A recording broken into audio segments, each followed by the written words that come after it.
Gratuidad universal para los alumnos de educación superior en un lapso de 6 años, la creación de 2 nuevas universidades y una reforma tributaria para el financiamiento fueron algunos de los anuncios que realizó esta mañana la candidata Michelle Bachelet. Vamos a conocer los detalles, vamos a conversar de inmediato sobre los anuncios en esta materia. Establecemos contacto hasta ahora con Katy Ibáñez. ¿Qué tal, Katy? ¿Cómo estás? ¿Cómo están? Muy buenas tardes, Maca Ibero.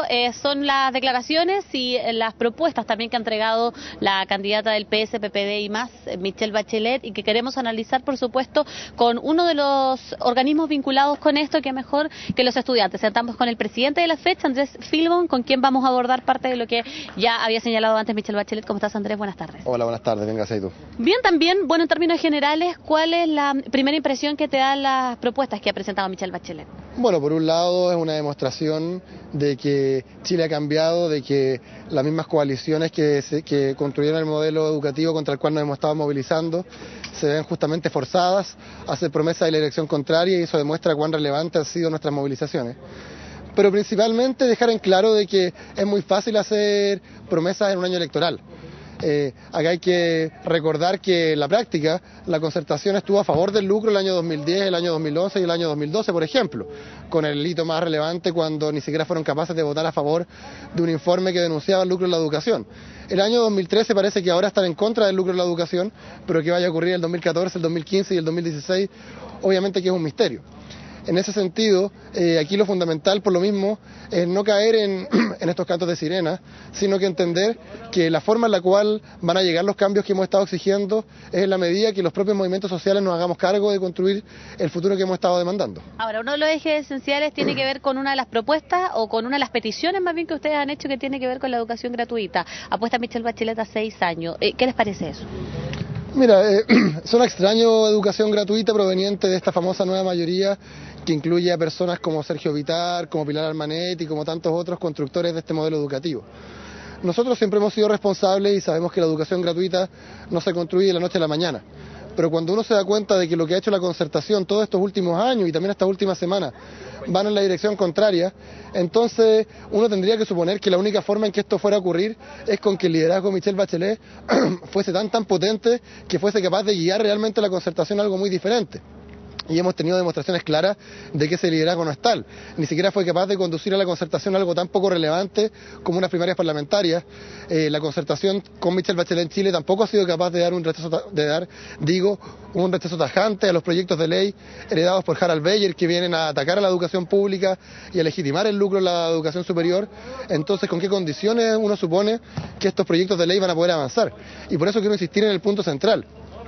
El movimiento estudiantil no tiene una lógica de estar levantando propuestas para que después otros las hagan por nosotros. Nosotros levantamos propuestas y queremos que sean justamente las mayorías, a través de los movimientos sociales, los que las hagan efectivas. Ahora, bajo ese análisis, ¿sería poco viable entonces en términos políticos, considerando el universo actual que existe, sacar adelante iniciativas como esta que está planteando Michelle Bachelet? Ella se compromete a enviar el proyecto, el asunto es qué pasa en el Parlamento. Es viable en la medida que dejemos de delegar la construcción de estas propuestas en las dos coaliciones que han construido este Chile, la concertación y la derecha, y que seamos los propios movimientos sociales los que tengamos una injerencia directa en cuál va a ser la educación que construimos. ¿Aquí rige un poco el mecanismo de ver para creer? Sí, es que, y ojo, que no es un tema de desconfianza personal, porque yo creo que acá nadie tiene telepatía y puede saber qué es lo que está pensando realmente Michelle Bachelet. Acá el punto es que la concertación, insisto, día a día nos da demostraciones de que su compromiso con la concepción de la educación como un bien de consumo, como un negocio, se mantiene plenamente vigente. No ha habido todavía ninguna medida frente, por ejemplo, a los militantes de la propia concertación que hoy día se están enriqueciendo con la educación. Entonces, insisto, ¿qué condiciones hay? Hay a partir de lo que tú mencionas, una cierta discrepancia entre lo que se hizo en los gobiernos de la concertación y lo que se promete. ¿Es, al parecer de ustedes, un poco distinto o opuesto? Es una contradicción total lo que dice Michelle Bachelet el día de hoy con lo que hizo la concertación los 20 años que fue gobierno, pero ojo, no solamente con los 20 años que fue gobierno, sino con lo que ha hecho también siendo oposición. E incluso estas últimas semanas, cuando uno hay que recordar que Michelle Bachelet hace pocos meses, cuando llegó a Chile, también hizo un ofertón de características similares. Y entre ese ofertón y el del día de hoy, el comportamiento de la concertación ha sido tan errático como el de los 20 años anteriores. Ni siquiera, insisto, han sido capaces de dar un rechazo tajante a los proyectos de ley que heredó Harald Beyer y que van justamente en la dirección contraria de lo que hoy día nos ofrece, o mejor de lo que hoy día nos promete para un futuro Michelle Bachelet. ¿Te parece a ti que es aventurado comprometerse a esto si, por ejemplo, siquiera se sabe, primero, si es que Michelle Bachelet, que tiene las estadísticas más altas, llega a ganar, pero, por ejemplo, no sabe si se va a tener mayoría de ese sector en el Parlamento, como para sacar adelante iniciativas? Más que eso, para nosotros acá lo importante es que se rompan las lógicas de delegación, que se rompan las lógicas de que nosotros vamos a seguir confiando en partidos políticos que justamente han estado haciendo todo lo contrario, y lo fundamental, por tanto, no son promesas, no son programas, porque nuestra generación hace mucho tiempo dejó de ser tan ingenua para suponer que porque nos hacen varias promesas entonces estamos triunfando.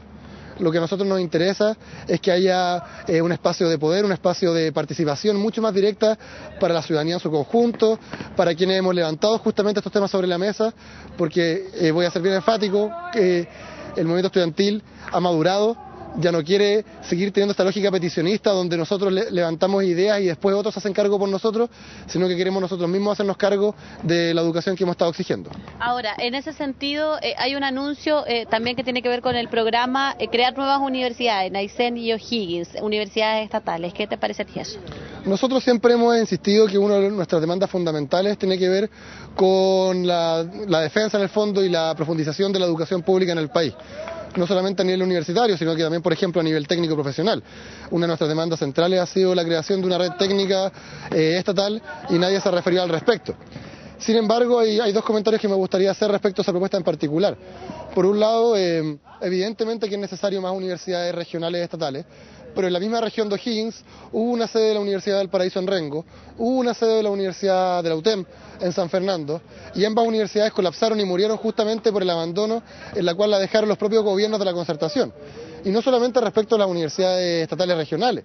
La famosa promesa de fin al lucro, Michelle Bachelet ha dicho muchas veces que ya está en contra del lucro, pero cuando le piden mayores especificidades, queda clarísimo que ella se refiere solamente a fin al lucro con fondos públicos, que es bastante diferente, porque fin al lucro con fondos públicos significa, claro, cuidar un poquito más la plata del Estado, que es necesario, pero significa seguir permitiendo que hayan establecimientos donde la lógica central sea el cómo enriquecerse y no el cómo educar. Significa básicamente que podemos seguir permitiendo que hayan universidades del mar, solamente que no van a recibir plata del Estado. Andrés, te agradezco mucho por conversar con nosotros. Ahí estaba entonces la opinión de los estudiantes a partir de las propuestas de Michelle Bachelet que ya conocíamos previamente. Bien, muchas gracias, Katy, por esta oportuna entrevista.